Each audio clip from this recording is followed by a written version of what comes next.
Terima kasih Tuhan, terpujilah Tuhan di siang hari ini. Kami sungguh menikmati kasih Tuhan, kehadiran-Mu melalui doa, pujian dan penyembahan kami dalam ibadah kami hari ini. Dalam nama Yesus Kristus, dan sebentar kami akan bersekutu dengan Tuhan di dalam kuasa firman pengajaran yang akan disampaikan oleh hamba-Mu hari ini kepada kami Tuhan. Bapa di surga, pada setiap hati dan pikiran kami, supaya kami dapat menerima dan mengerti kebenaran firman Tuhan yang kami terima hari ini. Kami semua yang di sini diberkati oleh Tuhan, bahkan sekiranya ada jemaat Tuhan di rumahnya saat ini sedang menyaksikan acara ini, bahkan juga Tuhan saudara-saudara kami, mungkin kami tidak mengenal mereka, tapi kami percaya Tuhan juga memberkati di dalam nama Yesus Kristus. Dan hari ini Tuhan, dalam ibadah kami ada mujizat, ada keajaiban kami terima dalam hidup kami. Yang sakit disembuhkan oleh Tuhan, penyakit jasmani disembuhkan oleh Tuhan Yesus, penyakit rohani disembuhkan dan dipulihkan dalam nama Yesus Kristus. Terima kasih Bapa di surga, terpujilah Tuhan. Kami sambut firman Tuhan. Haleluya. Amin. Silakan duduk. Ya.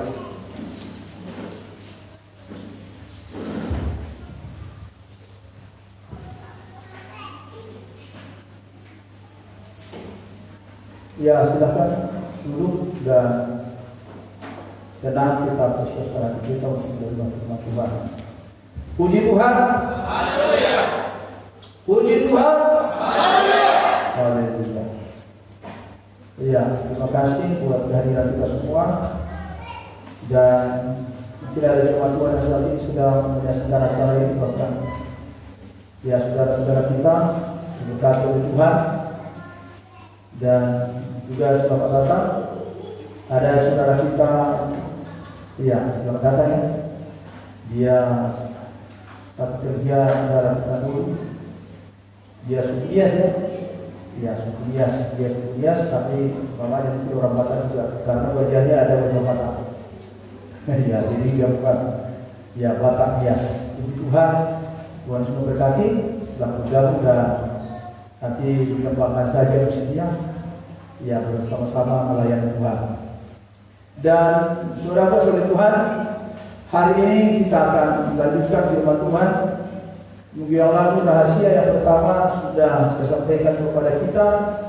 Ya, rahasia yang pertama bahwa apa dikatakan di sana, bahwa Israel sudah ya sampai hari ini masih banyak yang tegar tengkuk, tidak menerima pengajaran, tidak menerima Yesus sebagai Tuhan dan juru selamat dalam kehidupan mereka, dan akhirnya keselamatan itu dilimpahkan atau diberikan kepada suku lain, termasuk kita saudara mendapatkan kesempatan untuk diselamatkan atau menerima pengampunan atau menerima saudara kehidupan yang kekal. Nah, saudara-saudara Tuhan Yesus Kristus, hari ini kita akan mendengarkan saudara Tuhan rahasia yang akan Tuhan nyatakan di masa yang sebelum masa sangkakala yang ketujuh dibunyikan. Karena kalau saya sampaikan minggu yang lalu, kalau sudah sangkakala yang ketujuh dibunyikan, tidak ada lagi kesempatan untuk bertobat. Situ hanya ada rahasia-rahasia Allah, penghukuman-penghukuman, bahkan juga hari pengangkatan orang-orang mati ya dari kubur. Tapi mereka yang mati di dalam Tuhan ketika Yesus datang akan dibangkitkan pada hari itu, dan kita yang masih hidup akan diubahkan dalam sekejap, karena tubuh jasmani tidak ada tempatnya di surga. Kita nanti yang masih hidup sampai kedatangan Tuhan Yesus yang kedua kali, kita akan diubahkan dalam sekejap, sama seperti kebangkitan tubuh Yesus. Dan mereka yang mati di dalam Tuhan, yang sudah mati dalam Tuhan ketika Yesus datang yang kedua kali, mereka nanti akan dibangkitkan. Dan kita akan bersama-sama menyongsong kedatangan Yesus yang kedua kali di awan-awan permai. Minggu yang lalu saya sampaikan kepada kita bahwa ketika Yesus datang, maka kita sudah diubahkan, maka saudaraku, dan orang mati juga sudah dibangkitkan. Dan saya yakin saat ini adalah saat yang indah, saat yang baik kita mempersiapkan diri menjadi mempelai wanita surga. Ketika Yesus nanti mempelai pria surga datang, kita sudah siap sedia. Kita sudah mengenal siapa Yesus yang sebenarnya. Dan hari ini saudaraku kasih Tuhan, saya sampaikan kepada kita karena Yesus sebelum masa sangkakala yang ketujuh dibunyikan, sangkakala yang terakhir, saudara Yesus sebenarnya sudah berpesan. Karena ada nanti nabi-nabi palsu, karena ada yang mengaku akulah Mesias, akulah Tuhan yang datang dari surga. Nah, saudara-saudara Tuhan, kita akan menyimak ya, saudaraku, firman Tuhan hari ini, rahasia yang Tuhan bukakan sebelum sangkakala yang ketujuh dibunyikan. Mari kita lihat 2 Tesalonika pasal yang kedua. 2 Tesalonika pasal yang kedua ayat yang ke-7 sampai ayat yang ke-8. 2 Tesalonika pasal yang kedua ayat 7 sampai ayat yang ke-8. Mari kita baca bersama-sama. 1, 2, 3 ya. Karena secara rahasia kedurhakaan telah mulai bekerja, tetapi sekarang masih ada yang menahan. Kalau yang menahannya itu telah disingkirkan, pada waktu itulah si pendurhaka baru akan menyatakan dirinya. Tetapi Tuhan Yesus akan membunuhnya dengan nafas mulutnya dan akan memusnahkannya kalau ia datang kembali. Ini rahasia yang saudaraku yang kedua yang harus kita ketahui sebelum sangkakala yang ketujuh dibunyikan.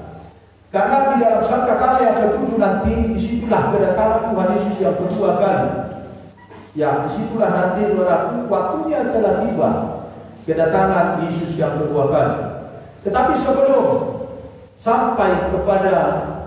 kita sampai atau melihat sangkakala yang ketujuh dibunyikan, kita perlu mempersiapkan diri semaksimal mungkin sebagai mempelai wanita surga. Karena nanti kita akan dipersandingkan dengan mempelai pria surga, itulah Yesus, dalam pesta kawin anak domba. Saudara-saudara Tuhan Yesus, dan ini sebagian orang Kristen tidak mengerti. Kenapa saudara? Karena mereka sekarang hanya merasa berpikir bahwa saya orang Kristen. Tetapi mereka ada banyak orang Kristen tidak mengerti tentang hari kebangkitan. Bahkan orang Kristen tidak mengerti saudara tentang hari kedatangan Yesus yang kedua kali. Ini perlu saudaraku dipertanyakan atau sebenarnya harus dimengerti oleh orang Kristen. Masa orang Kristen tidak tahu hari kebangkitan? Masa orang Kristen tidak tahu hari kedatangan Yesus yang kedua kali? Masa orang Kristen tidak mempersiapkan diri saudaraku sebagai mempelai wanita surga? Karena saudara-saudara Tuhan, hidup kita di dunia ini hanya sementara saja. Kita hanya menumpang dan ada kehidupan yang akan diberikan Tuhan kepada kita, itulah kehidupan yang kekal. Yesus berkata, aku pergi untuk menyediakan tempat bagimu. Ketika saudara Yesus terangkat ke surga, dia berkata kepada murid-muridnya, aku pergi untuk menyediakan tempat bagimu. Berarti saudara, dari perkataan Yesus memang ada kehidupan yang akan datang selain kehidupan kita dalam dunia ini, saudara. Karena firman Tuhan berkata dunia akan dihancurkan dan segala unsur-unsurnya, bumi dan orang-orang yang tidak percaya kepada Tuhan akan dihancurkan, saudara. Dan segala unsur-unsur, bahkan firman Tuhan berkata matahari, bulan pun, bintang pun akan berjatuhan, saudara, ketika Yesus menyatakan diri yang kedua kalinya. Dan kita perhatikan di sana dikatakan tadi bahwa karena secara rahasia kedurhakaan telah mulai bekerja. Perhatikan saudara, ini secara rahasia, tanpa kita sadari, tanpa kita saudara sadar apa tidak sadar, Kita lihat saudaraku perluasan sekarang sedang bekerja. Kita lihat saudaraku bahwa dunia bukan semakin lebih baik, dunia semakin lebih jahat saudara. Dan itu kenyataan yang terjadi di bumi ini. Dan ini sebenarnya saudaraku bagaikan rahasia yang terselubung ya. Padahal sebenarnya saudaraku ini sudah dinyatakan, sudah ditunjukkan kepada orang-orang percaya. Tetapi saudaraku terlalu banyak mata rohani orang percaya saudaraku tertutup, tidak terbuka, tidak mengerti kehendak Tuhan, tidak mengerti rencana Tuhan yang akan dinyatakan kepada dunia ini.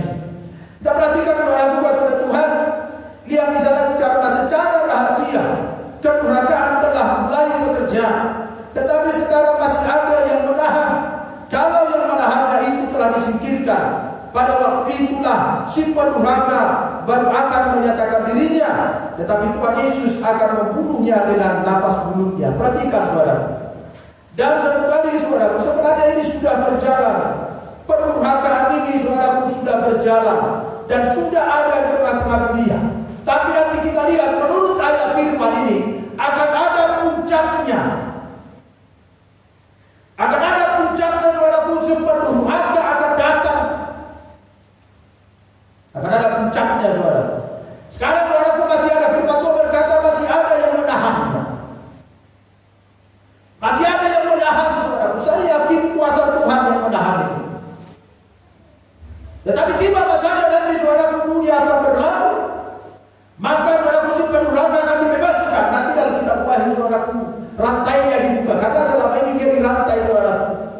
Dia dirantai baru dia akan menjelajah seluruh bumi untuk memutarkan manusia saudara. Perhatikan di sana. Tetapi firman Tuhan tadi berkata bahwa Yesus akan membunuhnya dengan napas mulutnya. Napas mulut Yesus apa saudara? Itulah firman, kuasa roh saudara, kuasa Tuhan Yesus. Kita lihat di sana, kita harus mengerti ini saudara, supaya nanti ketika Yesus datang jangan kaget. Siapa yang datang ini ya? Yesus kami itu rambutnya pirang, kok ini bukan pirang? Jangan seperti itu nanti saudara. Apakah ini betul-betul Yesus? Jangan nanti lagi seperti itu. Ketika sangkakala yang ketujuh dibunyikan, Yesus datang yang kedua kali, kita sudah kenal. Tapi sebelum itu saudaraku, sebelum hari pengangkatan, sebelum sangkakala yang ketujuh dibunyikan, Yesus sebenarnya sudah berpesan kepada para murid, dan pesan ini juga kepada kita hari ini saudara. Coba kita lihat Kisah Para Rasul pasal yang ke-20. Perhatikan firman Tuhan ini saudara. Kita perhatikan Kisah Para Rasul pasal yang ke-20 ayat yang ke-29. Kisah Para Rasul 20 ayat yang ke-29. Coba dibaca. Ya, 20 ayat 29. Demikian firman Tuhan. Ya. Aku tahu bahwa sesudah aku pergi, serigala yang ganas akan masuk ke tengah-tengah kamu dan tidak akan menyayangkan kawanan itu. Perhatikan saudara-saudara. Ini firman Tuhan. Ini akan terjadi saudara. Biar kita perhatikan. Aku tahu bahwa sesudah aku pergi, itu saudaraku Yesus ini ya. Serigala yang ganas akan masuk ke tengah-tengah kamu dan tidak akan menyayangkan kawanan itu. Ini sebenarnya perkataan Rasul Paulus ini kepada jemaat yang ada di mana ini saudara? Di Efesus ya. Ini sebenarnya gambaran saja. Ya. Gambaran saudara saja saudaraku. Apa maksud Rasul Paulus di sana? Supaya jemaat di Efesus berjaga-jaga. Coba ayat yang ke-28. Ayat 28. Karena itu ia ayat 28 tadi, Kisah Para Rasul 20 ayat 28 tadi. Karena itu jagalah dirimu dan jagalah seluruh kawanan, karena kamulah yang ditetapkan Roh Kudus menjadi pendiri untuk menggembalakan jemaat Allah yang diperolehnya dengan darahnya sendiri. Oh, saudara dikasih itu aja, perhatikan di sana ini sebenarnya pesan juga kepada hamba Tuhan supaya serius menggembalakan sidang jemaat Tuhan. Ya, saudara dikasih itu, tapi kita perhatikan di sana. Aku tahu bahwa sesudah aku pergi, serigala yang ganas akan masuk ke tengah-tengah kamu. Siapa ini saudara? Mereka yang mencoba mempengaruhi jemaat supaya mereka meninggalkan jalan Tuhan.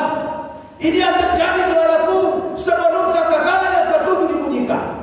Dan ini kenyataan yang terjadi dalam jemaat Tuhan, dalam gereja Tuhan sekarang. Ada banyak saudaraku penyesatan demi penyesatan terjadi. Sesama orang Kristen pun saudaraku sekarang ini saling menyesatkan. Coba teruskan ayat 30. Bahkan Rasul Paulus berkata seperti ini. Bahkan dari antara kamu sendiri akan muncul beberapa orang Terus yang dengan ajaran palsu mereka berusaha menarik murid-murid dari jalan yang benar, iya, teruskan. dan supaya mengikuti mereka. Iya, saudara-saudara. Bahkan dari antara kamu sendiri akan muncul beberapa orang yang dengan ajaran palsu berusaha menarik murid-murid dari jalan Tuhan. Bahkan saudara ini perlu kita antisipasi. Supaya jangan lagi saudara pada penyesatan. Saudara dikasih oleh Tuhan bahwa dalam pelayanan kita ini saling membangun, saling menolong, saling mendukung satu sama lain. Ini saudara. Karena firman Tuhan berkata dari antara kamu akan muncul itu roh-roh penyesat. Saudara dikasih oleh Tuhan. Roh-roh berbeda. Tahu roh berbeda saudara? Tahu pasien roh berbeda? Ya. Iya, roh berbeda itu roh berantem. Kerjanya hanya berantem, merusak itu saudara. Saudara dikasih oleh Tuhan Yesus Kristus, ini yang terjadi. Ini yang perlu kita antisipasi dari tengah-tengah pelayanan kita ini. Ya, roh penyesat, roh yang membuat keonaran, roh kebencian, roh pertengkaran ini yang perlu kita buang dari tengah-tengah pelayanan kita. Firman Tuhan berkata dalam kita harus saling menolong satu sama lain. Bahkan dalam ayat 28 pesan kepada hamba Tuhan. Hamba Tuhan pun harus berproduktif mengingatkan jemaat Tuhan supaya jangan ada yang tersesat. Ini Bapak Ibu dikasih oleh Tuhan Yesus Kristus. Ini yang terjadi sebelum sangkakala yang ketujuh dibunyikan.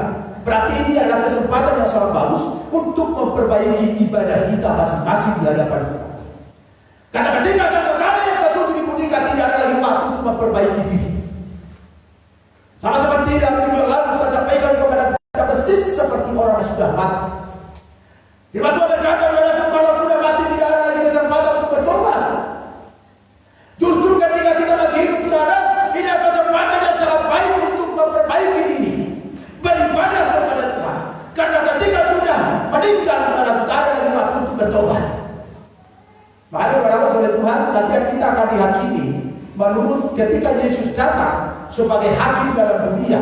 Kita akan dihakimi menurut perbuatan kita waktu masih hidup. Karena sudah mati saudara, tidak ada yang terjadi di sana. Ada tulang-tulang busuk dan daging-daging busuk di sini. Jadi selagi masih hidup saudara, perbaiki ibadah di hadapan Tuhan. Selagi masih hidup, perbaiki saudara doa di hadapan Tuhan. Selagi masih hidup, melayanilah dengan sungguh-sungguh kepada Tuhan. Ini saudara, salah sesuatu dari pasien yang walaupun dia tak mengerti bahasa mata, tapi dia bahagia. Luar biasa itu saudara. Kita mengerti bahasa mata, tapi tak bahagia, tak suka kita itu adalah perlu dipertanyakan. Ya kan? Ini saudara. Mari saudara berubah-ubah ini. Sebelum sangkakala yang ketujuh dibunyikan. Kalau sudah sangkakala yang ketujuh dibunyikan, ada waktu. Itu saudara hari penghancuran itu bagi orang-orang yang tidak mengakui Yesus sebagai Tuhan dan Juru Selamat. Coba kita lihat Matius pasal yang ke-7. Coba kita perhatikan Matius 7.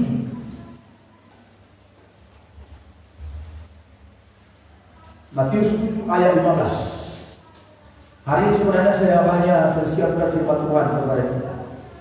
Matius 7 ayat 15. Demikian firman Tuhan. Ya.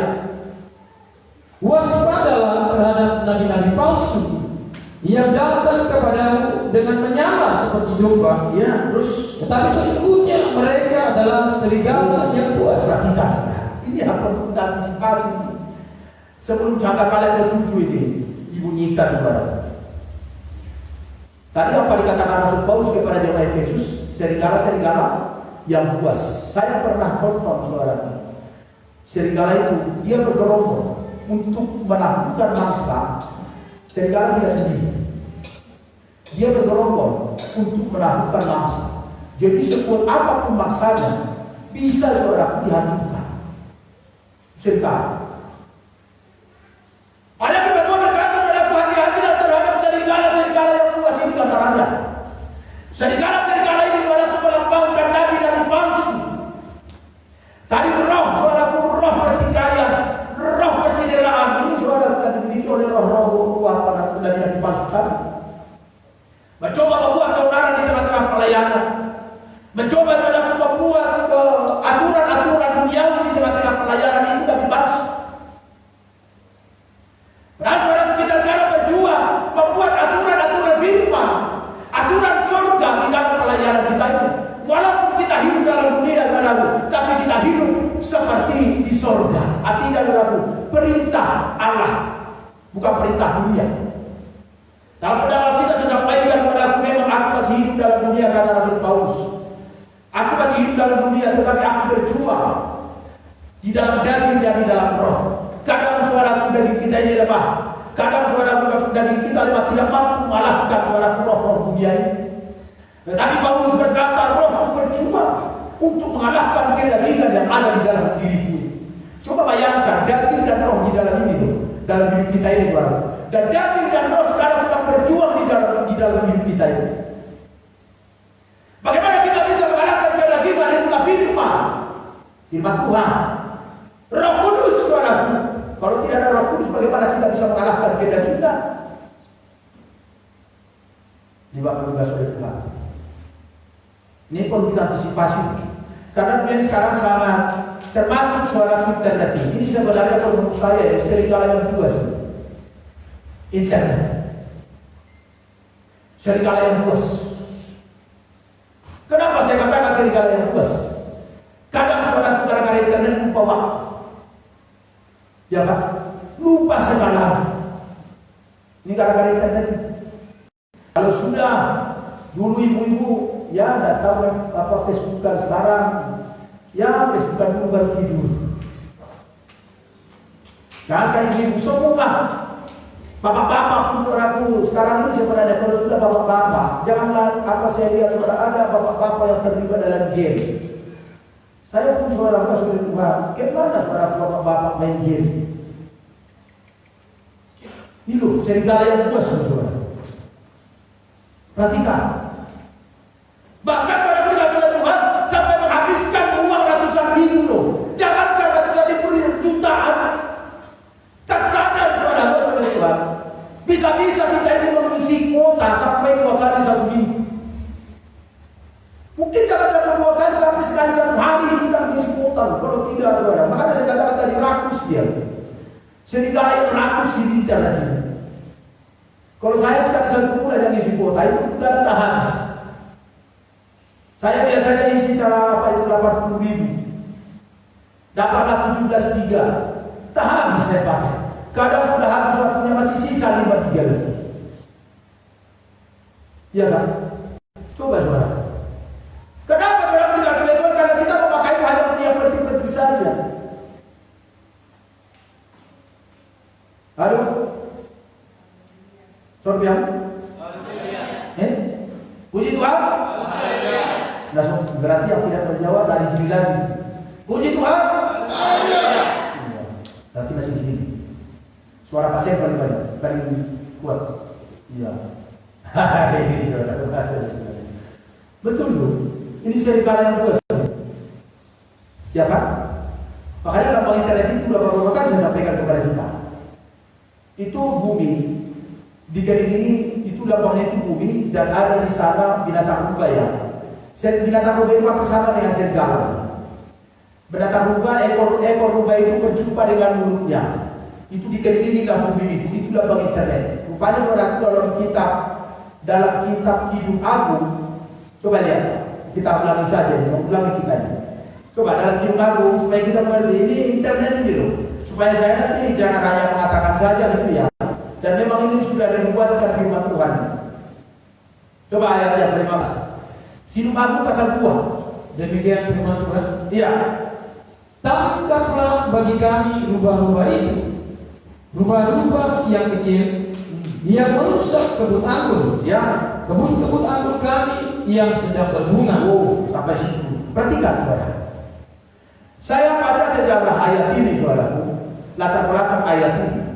Pada zaman Israel, ketika bangsa Israel sedang berladang menanam anggur, saudara, dalam Yesaya pasal 5 juga dan ceritakan tentang anggur ini, tanaman anggur. Saudaraku, ketika anggur itu sudah berbuah, maka nanti datanglah binatang rubah, mungkin ratusan ekor, bisa merusak tanaman anggur ini satu malam ribuan hektar. Bayangkan saudara, binatang rubah binatang kecil, tapi bisa merusak kebun anggur ribuan hektar. Makanya pada ketika kita lihat, tidak kebetulan lapang internet itu binatang rubah. Bumi bulat dan dikelilingi oleh binatang rubah, mulut dan ekornya menyatu saudara, mengelilingi bumi. Itu lapang internet. Makanya pada ketika Tuhan saya katakan tadi kepada kita, sedikala Tuhan mirip dengan binatang rubah, rakus. Pada buka oleh Tuhan. Rakus. Sama seperti internet ini. Walaupun dia tidak bernafas, internet tapi dia rakus. Bisa-bisa menghancurkan bumi. Bisa-bisa menghancurkan pribadi seseorang. Kalau sudah terikat di sana loh saudara bilang, terikat dalam internet itu. Ada itu laposo kita itu satu, tak pernah lagi datang ibadah 10 tahun. Itu terikat dengan internet, game saudara. Otaknya sudah terkontaminasi dengan game. Akhirnya saudara kebenaran firman tidak akan pernah bisa masuk ke otaknya itu. Karena otaknya terkontaminasi saudara dengan game. Sedikit-sedikit game.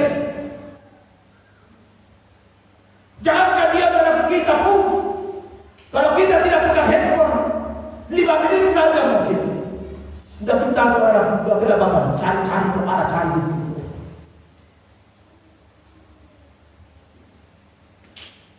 Makanya saudara oleh Tuhan Yesus Kristus yang kita berusaha. Ini anak-anak ini. Sebenarnya saudara-saudara ini sekarang ini sudah dikuasai oleh internet game. Kalau kita tidak antisipasi anak-anak kita ini, wah. Sedangkan kita ini baru kali ini kita tahu saudara tentang internet ini, baru terakhir ini ya. Banyak yang terkontaminasi. Apalagi anak kita ini dari dia bayi. Bayangkan, bayi sekarang sudah terikat dengan game. Bayi masih bayi. Bagaimana kalau dia nanti sudah dewasa seperti kita ini? Saya yakin saudaraku bisa-bisa nanti dia sudah menyangkali Tuhan. Tak ada lagi Tuhan nanti bagi dia. Tuhannya nanti game itu.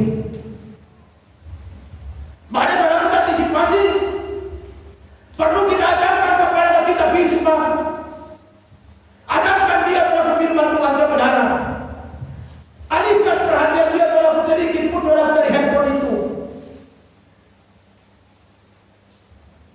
Jangan saudaraku yang kata oleh Tuhan orang tua senang ya. Sudahlah saya bikin satu hari ini yang penting saya bisa kerja ada begitu. Yang penting anak saya aman, main dia terus itu saya kerja baru bisa. Tentram kerjanya, tak diganggu anak. Itu kan sekarang. Ini Bapak juga sudah perlu kita alihkan. Makanya saudaraku anak, kalau di sini anak kita, makanya itu perlu ini olahraga ini ya. Kalau kita olahraga, anak-anak kita bawa, anak itu lupa game. Lumayan, 3 jam 4 jam dia tak main game. Ya kan? Saya sangat senang itu saudara. Anak kita ini kita bawa olahraga. Supaya dia lupa. Lumayan 4 jam satu hari itu dia lupa game. Dia lupa handphone. Kalau anak kami saudara musik depannya 3 kali 1 minggu.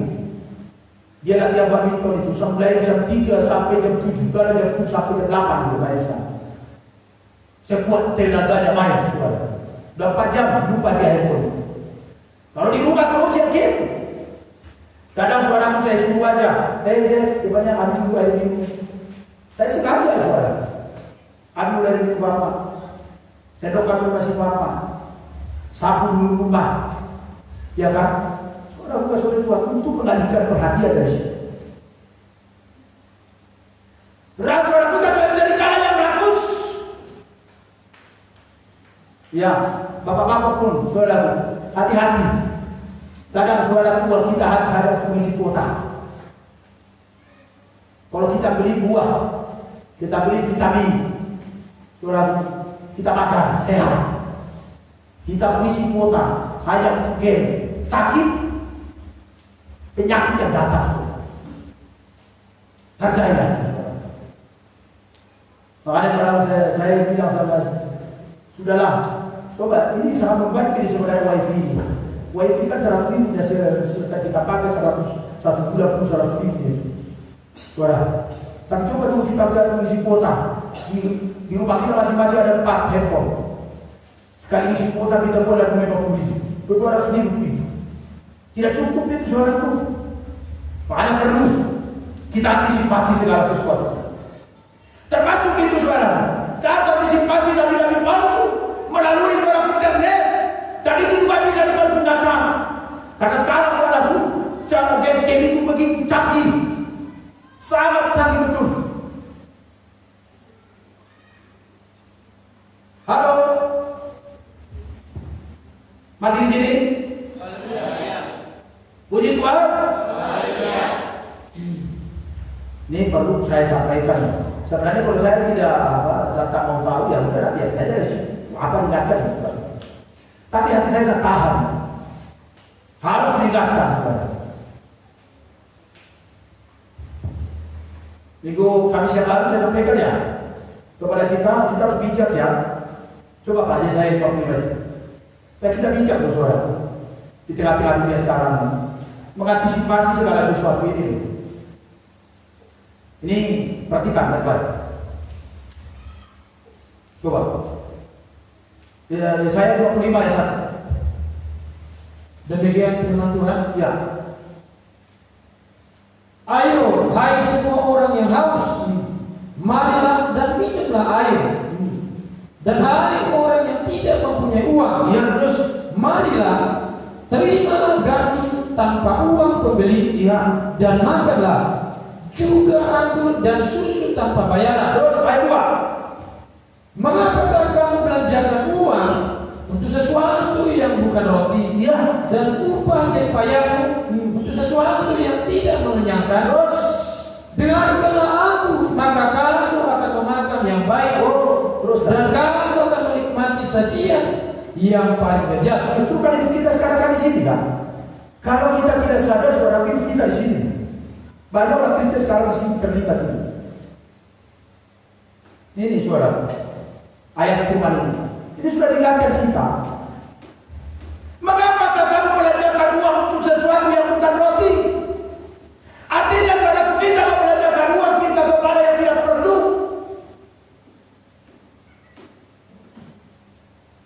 Banyak orang Kristen sekarang dalam menghabiskan uang yang kepada yang tidak perlu. Dan upah dari payah untuk sesuatu yang tidak menyenangkan. Coba bayangkan saudara, kita gajian, kita bersusah payah gajian saudara, bekerja bersusah payah, mendapatkan uang, baru saudara kita habiskanlah uang itu kepada yang tidak perlu bagi keluarga kita. Tapi ini saudara Tuhan, rakusnya saya tidak ada. Makanya saudara kita perlu bijak. Seorang istri, bahkan suami harus bijak saudara, memanage keuangan rumah tangga. Kalau tidak saudara, bisa-bisa kita ini berkekurangan. Bisa-bisa kita ini jatuh miskin. Ya seharusnya uang kita, pencaharian kita, gaji kita cukup untuk keluarga, tapi kurang. Kenapa? Karena tidak hikmat, tidak punya hikmat untuk mengatur keuangan itu. Ini terjadi sekarang saudara. Kalau saya bandingkan dengan keuangan apa yang saya dapatkan saudara, sebenarnya tidak cukup bagi kami. Kalau dihitung secara jasmani. Tapi saya yakin saudara berkat yang sedikit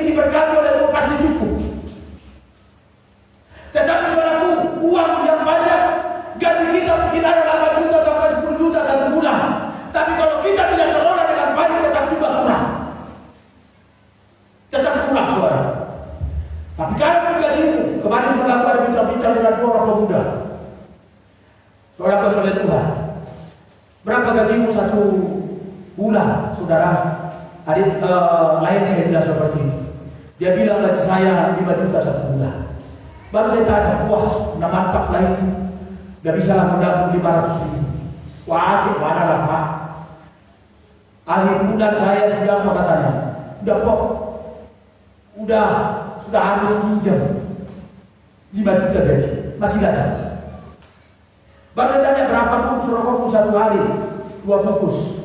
Kali 30 hari ada 10 bungkus. Kali 15 hari 15 ribu, 20 ribu. Tak tahu lagi itu kau kan waktu kapal sana. Saya tidak tahu. Saya tidak pintar matematika. Menghitung-hitung. Saya hanya pintar membagi-bagikan saja. Coba saudara. Saya bilang ini sama dia, saudara. Oh iya Pak, ya betul juga kata. Makanya saya bilang, simpan uang 500 ribu 1 bulan.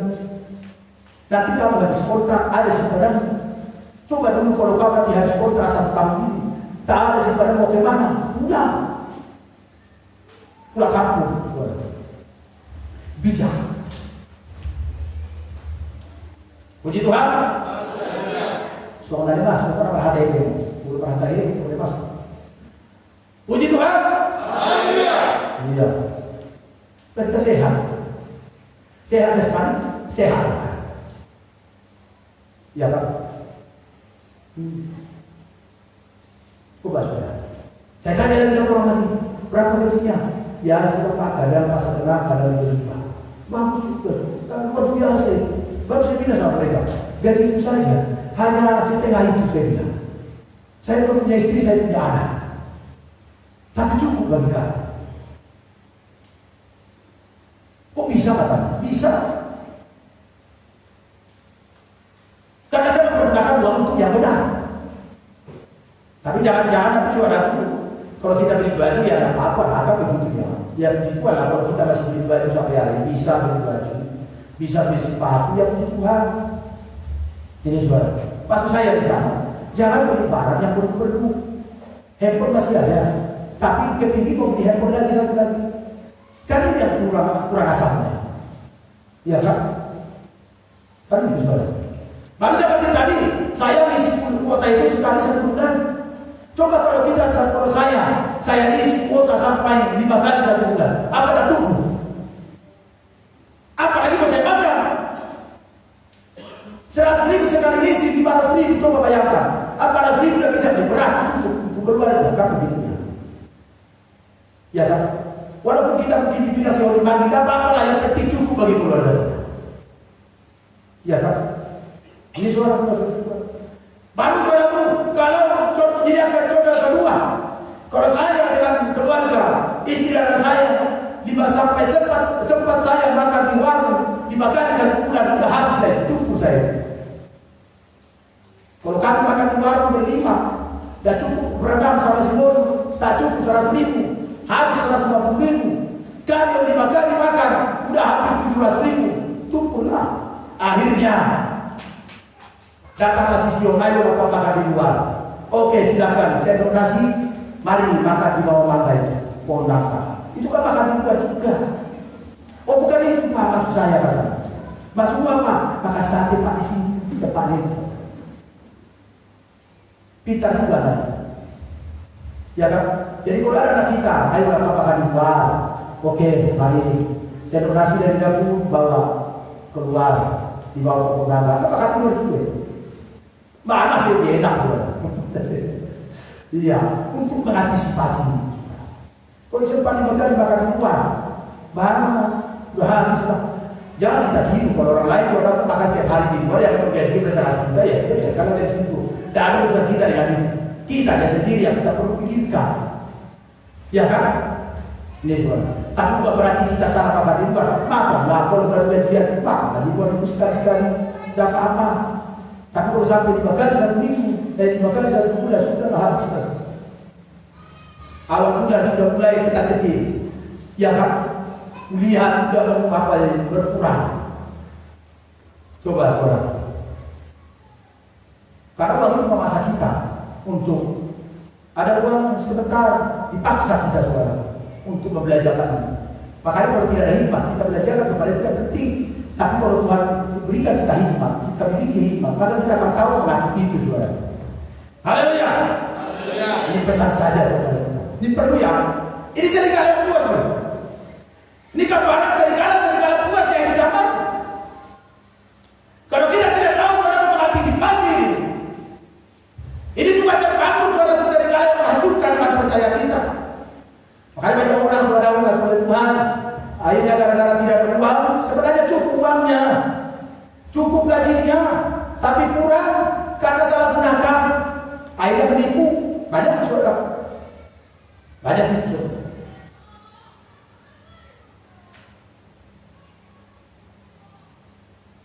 Puji Tuhan. Soalnya tiga apa begini? Iya. Memang ini nasihat iman ini harus suhati ya. Itu suhati, itu pikiran, sudah ada perubahan.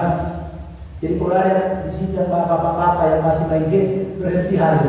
Lebih bagus beli uang game itu untuk membelikan susu, membelikan vitamin, membelikan air perlu bagi keluarga. Kalau boleh simpan lagi. Lajar punya. Kalau si Modu tetap dia pada main game, dan pernah dia main game. Iya. Apa mungkin dia diam-diam, saya tidak tahu. Ini saudara. Bahkan saudara yang begini, saudara kita pun kawannya si Modu berkata dari kampung gitu ya. Baru 2 minggu ya. Ya. Nasib juga. Jadi berkata Tuhan dia 2 minggu langsung kerja. Si Modu udah 3 bulan. Ini saudara. Tapi itulah berkat Tuhan. Ya kan?